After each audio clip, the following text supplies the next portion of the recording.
الحمد لله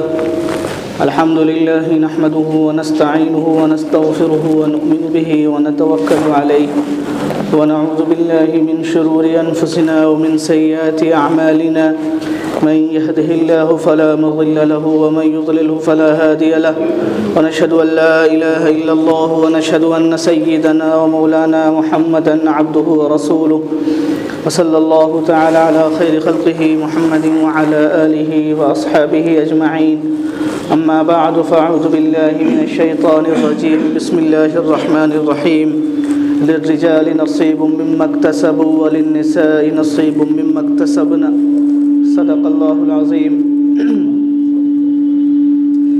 وقال النبي صلى الله عليه وسلم خيركم خيركم لأهله وقال صلى الله عليه وسلم الجنة تحت أقدام أمهاتكم أو كما قال عليه الصلاة والسلام۔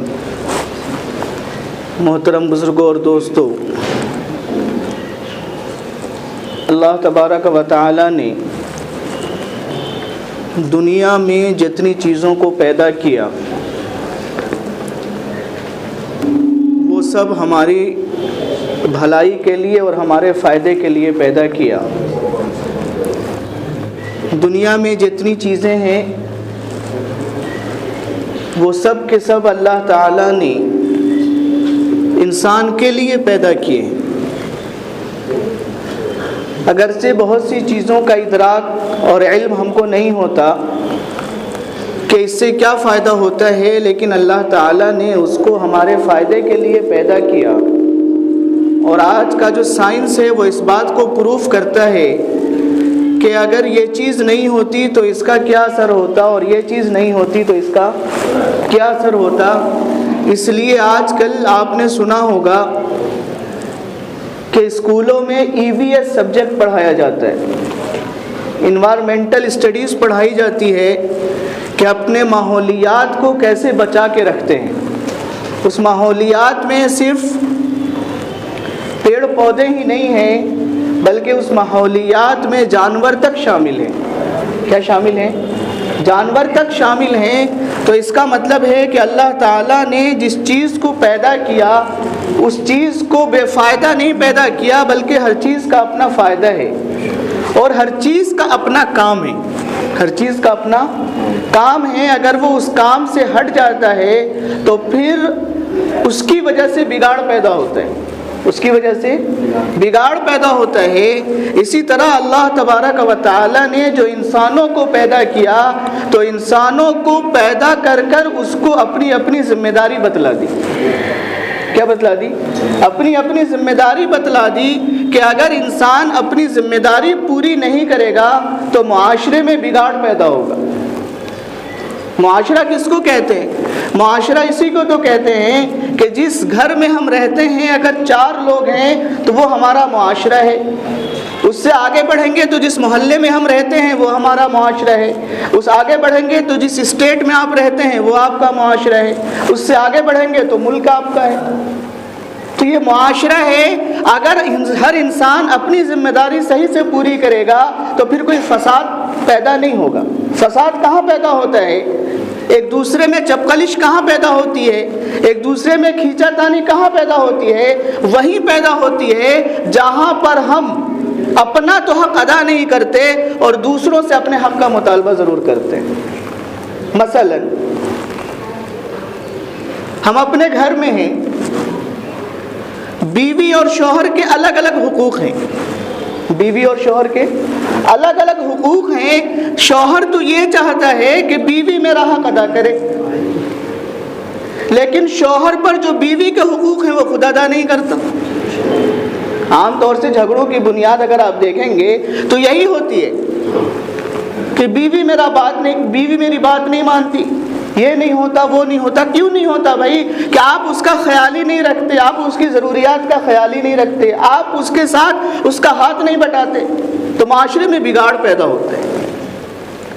اور اسی بگاڑ کی وجہ سے دوسرے لوگوں کو یہ موقع ملتا ہے، دوسرے لوگوں کو یہ موقع ملتا ہے کہ جو اسلام ہے یہ اسلام ہی برائیوں کی جڑ ہے۔ نعوذ باللہ۔ کیا ہے کہ اسلام نے صحیح تعلیمات نہیں دی، حالانکہ مسئلہ اس کا نہیں ہے، مسئلہ ہمارے عمل کا ہے کہ ہم نے اس کے احکامات پر اور ہدایات پر عمل نہیں کیا۔ ابھی ایک تاریخ گزری ہے، آپ کو معلوم ہوگا، 8 مارچ کو پوری دنیا میں ایک دن منایا جاتا ہے، معلوم ہوگا آپ لوگوں کو، ویمنس ڈے مناتے ہیں۔ کیا مناتے ہیں؟ ویمنس ڈے، یوم خواتین، عورتوں کا دن۔ کیوں مناتے ہیں یہ مناتے اس لیے ہیں کہ وہ اس بات کا دعویٰ کرتے ہیں کہ عورتوں پر ظلم ہوا ہے، اس لیے ان کے حقوق کو دلانے کے لیے آج کا دن منایا جاتا ہے۔ اور اس میں سب سے زیادہ جو نشانے پر رہتا ہے وہ اسلام رہتا ہے۔ کیا رہتا ہے؟ اسلام رہتا ہے کہ اسلام نے عورتوں کو دبا کر رکھا ہے نا، آپ نے بہت جگہ سنا ہوگا کہ اسلام کیا کرتا ہے، عورتوں کو دبا کر رکھتا ہے۔ حالانکہ اگر آپ تھوڑا سا غور کریں گے تو آپ کو پتہ چلے گا کہ خود تمہارے معاشرے میں ہے نا، یہ ویمنس ڈے کب سے منا رہے ہیں؟ یونائٹڈ نیشن نے 1975 میں اس کی اجازت دی کہ بھائی اس دن 8 مارچ کو ویمنس ڈے بنے گا۔ تو اس بات کی طرف خود ہی آپ اشارہ کر رہے ہیں کہ پورے سال میں آپ صرف ایک دن عورت کے حقوق کی بات کرتے ہیں۔ کس کی بات کرتے ہیں؟ پورے سال میں صرف ایک دن حقوق کی بات کرتے ہیں، جبکہ اسلام ہر لمحہ عورت کے حقوق کی بات کرتا ہے۔ اب آئیے کہ انہوں نے حقوق سے کیا مراد لیا اور اسلام حقوق کی کیسے بات کرتا ہے۔ اصل میں پیدا کہاں ہوا ہے مسئلہ پیدا یہ ہوا ہے کہ ہم نے چیزوں کو گہرائی سے نہیں سمجھا ہے۔ ہم کیا ہوتے ہیں، ٹی وی اور جو باہر کی چیزیں آتی ہیں اس کو سن کر اس پر اعتماد کر لیتے ہیں، چونکہ ہمارے پاس اسلام کی خود ہی تعلیمات نہیں ہیں، اسلام کی جو ٹیچنگز ہے وہ ہمارے پاس نہیں ہے۔ ہم اس کے اعتراضات کا شکار ہو جاتے ہیں، جو وہ کہتے ہیں اس کا ہم شکار ہو جاتے ہیں۔ کیا بولتے ہیں وہ لوگ کہ اسلام نے عورت اور مرد کو برابر کے حقوق نہیں دیے، برابر کے حقوق نہیں دیے ہیں، اور ان کا یہ کہنا رہتا ہے کہ both are equal، کہ مرد اور عورت کیا ہیں، برابر ہیں۔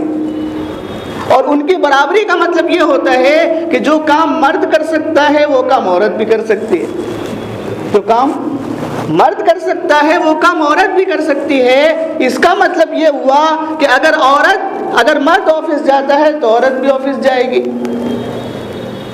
اگر مرد فلاں کام کر سکتا ہے تو عورت بھی فلاں کام کرے گی۔ سینکڑوں کام ہیں جو آپ کو معلوم ہے۔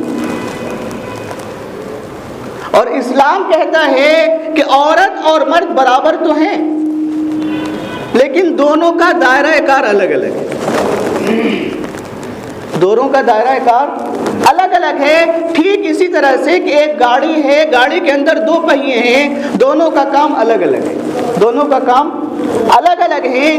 زندگی میں 2 شخص ہیں، شریک حیات ہیں، لیکن دونوں کے کام الگ الگ ہیں۔ اگر آپ دونوں پہیوں سے ایک ہی کام لینے لگیں گے تو آپ کا ایکسیڈنٹ ہوگا یا نہیں ہوگا؟ ایکسیڈنٹ ہوگا، سیدھی سی بات ہے، ایکسیڈنٹ ہوگا۔ کیا دائرہ کار ہے؟ دونوں ایکول ہیں، دونوں برابر ہیں، لیکن کام الگ الگ ہے۔ اگر دونوں کا کام ایک ہوگا تو ایکسیڈنٹ ہوگا۔ کیسے ایکسیڈنٹ ہوگا اس کو سمجھیے۔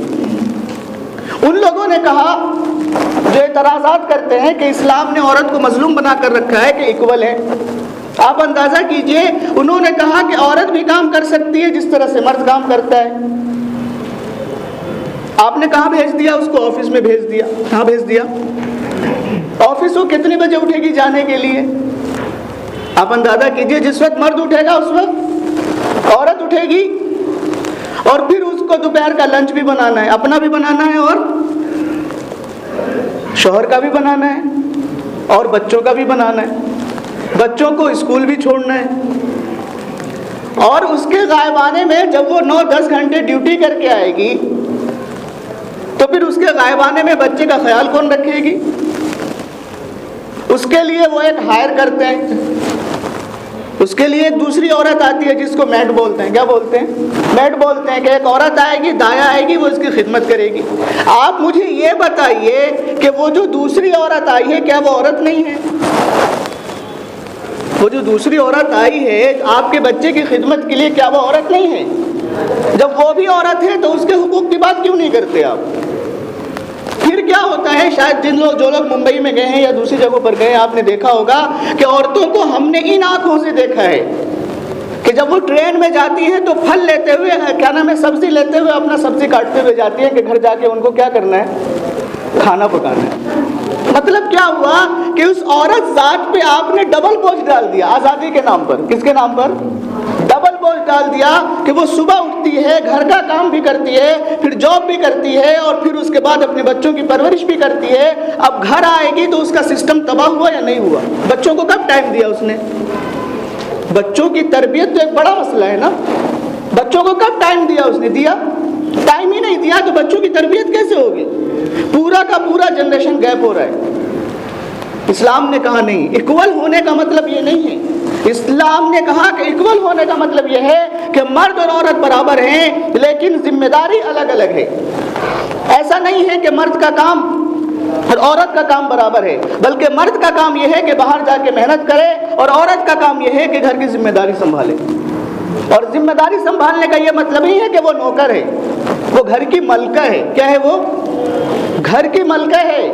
اور اس لیے میں نے جو حدیث شریف پڑھی، حضور اکرم صلی اللہ علیہ وسلم فرماتے ہیں کہ خیرکم خیرکم لأہلہ، کہ تم میں سب سے بہتر وہ شخص ہے جو اپنے گھر والوں کے لیے سب سے بہتر ہو.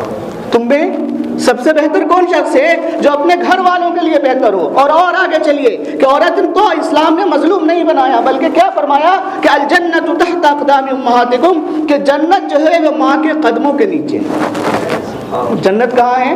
ماں کے قدموں کے نیچے ہے. آپ ظلم کی بات کرتے ہیں، اس نے تو اس کو اتنی عزت دی ہے، اتنی عزت دی ہے کہ فرمایا کہ اگر بیٹی آتی ہے تو رحمت آتی ہے، بیٹی آتی ہے تو رحمت آتی ہے. اور اگر اس کی پرورش کر کے آپ نے اس کی اچھی طرح نکاح کر دیا تو اللہ فرماتے ہیں کہ اس کے بدلے جنت ہے، اس کے بدلے جنت ہے. تو ایکول ہونے کا مطلب، برابر ہونے کا مطلب قطعی یہ نہیں ہے کہ دونوں ایک جیسا کام کریں گے. آپ مجھے بتائیے، اگر ایک جیسا کام کریں گے تو زندگی چلے گی کیسے؟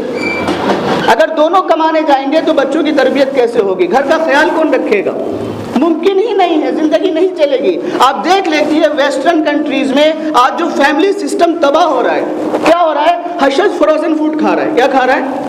ہر شخص فروزن فوڈ کھا رہا ہے. آپ نے یہاں تو تصور ہی کم ہے. فروزن فوڈ کا کیا مطلب ہوتے ہیں؟ باہر سے ریڈی میڈ کھانا لایا، گرم کیا اور کھایا، کیونکہ پکانے کا ہی ٹائم نہیں ہے.